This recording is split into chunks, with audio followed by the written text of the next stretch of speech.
안녕하십니까. 신후법률사무소의 김용대 변호사입니다. 오늘은 대부업체로부터 양수금 청구 소송을 당한 경우에 개인회생과 파산면책 신청에 대해서 알아보도록 하겠습니다. 예전에 자주 말씀드렸듯이 이제 대부업체로부터 양수금 청구 소송을 당하면 보통 이게 수십 년 전 카드 대금이나 대출 채권을 양수를 내서 양수금 청구 소송을 하는 경우가 많기 때문에 원금보다 이자가 훨씬 많습니다. 보통 원금의 두세 배가 다르는 경우가 많고요. 원금은 1,000만 원인데 이자가 3,000만 원에서 총 4,000만 원을 갚으라는 경우가 많습니다. 이럴 경우에는 예전에도 말씀드렸듯이 지급 명령을 당하면 이의 신청을 하셔야 되고, 소송을 들어오면 당연히 답변서를 제출해야 되고, 물론 예전에 공시상별로 판결이 확정됐다 그러면 이제 안날로부터 14일 내에 추한 항소를 하셔야 되는 거고요.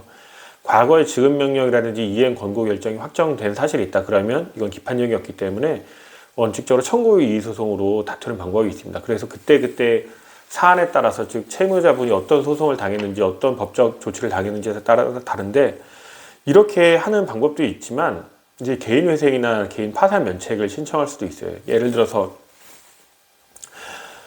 내가 일정 소득이 있는데 이런 채무가 굉장히 많아요. 양수금 청구 소송을 많이 당하고 사실 과거에 어떤 카드 대금을 연체했는지 잘 기억이 안 나. 너무 채무가 많아. 그리고 현재 지금 재산이 없어. 이럴 경우에는 이게 청구이의 소송하고 추한항소를 할 수 있는데, 여기서 이제 100% 이긴다 그런 보장은 없잖아요, 원칙적으로. 그리고 물론 한 건이고 내가 재산이 강제집행 당할 재산이 있다 하면 이제 그 소송을 하면서 그 판결 결과를 기다릴 수 있고 소송을 통해서 조정을 할 수 있는데, 이런 게 굉장히 많은 분들이 계세요. 이런 사건이 누적되어 있는 경우에. 그럴 경우는 이제 원칙적으로 소득이 내 재산이 없다. 그럼 청산 가치도 없기 때문에 개인회생을 권해드리고요. 그리고 가장 많은 경우에 이제 개인 파산을 권해드리기도 합니다. 이제 고령이야. 이런 채무가 수십 년 후에 와요. 수십 년 후에 청구 소송이 와요. 근데 내가 사실상 고령이라서 지금 소득이 있긴 하지만 굉장히 적게 벌어. 나 혼자서 먹고 살기도 빠듯해. 그리고 사실상 별다른 재산이 없어. 이럴 경우는 원칙적으로 파산 면책 신청하는 게 맞습니다.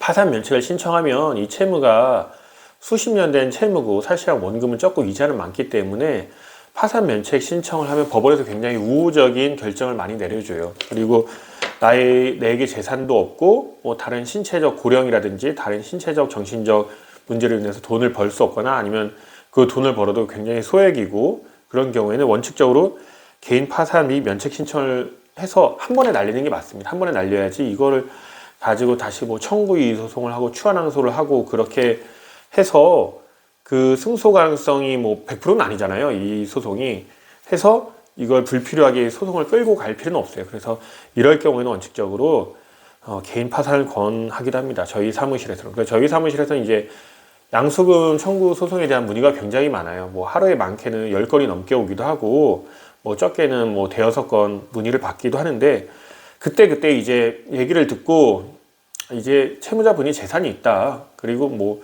이게 승소가는 적다. 그러면 그냥 대부업체랑 협의해서 원금 수준을 갚던지 아니면 이자 좀 더 주고 갚고 합의하시라고 하던지 하고, 이제 이게 승소 가능성이 있다. 그러면 이제 청구이의 소송이라든지 추한항소를 권하기도 하고요. 이제 채무자가 이제 별다른 재산이 없으시고 장래 소득이 불투명하고 이게 너무 오래돼서 그렇다 그러면 개인 파산을 권하기도 합니다. 그래서 이거에 대한 해결책이 굉장히 여러 가지예요. 청구이의 소송, 이의 신청, 추한항소, 그다음에 대부업체랑 협의를 할 수도 있고, 그리고 경우에 따라서 회생 및 파산을 신청할 수 있으니까 이거를 어느 정도 상담을 하면서 여러 가지 가능성을 열어두고 하시는 게 맞습니다.